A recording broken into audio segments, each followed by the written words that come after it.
Hello, how are you? Welcome to a new installment of your Pharmacy Assistant. On this occasion, we would talk about what it is used for and how it is used. So let's take a look.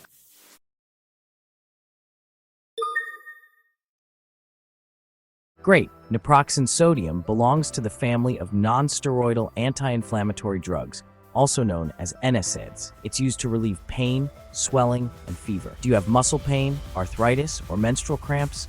Naproxen sodium can help you feel better. How does it work? Well, this medicine blocks the production of certain substances in your body that cause swelling and pain. Simply put, it reduces swelling and discomfort. Now let's talk about how to take it. The starting dose for adults is usually 550 milligrams and then 275 milligrams every 6 to 8 hours as needed. It's important not to take more than 1375 milligrams a day. Don't forget to take it with food or milk to avoid an upset stomach. Like all medications, it has some side effects that you should be aware of. The most common are stomach pain, dizziness, and headache. If you have serious side effects, such as trouble breathing or swelling, seek medical help as soon as possible. It is also very important that you talk to your doctor before taking naproxen sodium if you have had heart problems, stomach ulcers, or kidney problems. In short, naproxen sodium is a good remedy for pain and swelling, but use it carefully and follow your doctor's instructions. Always remember to read the medication information and use it correct. Thanks for listening. Take care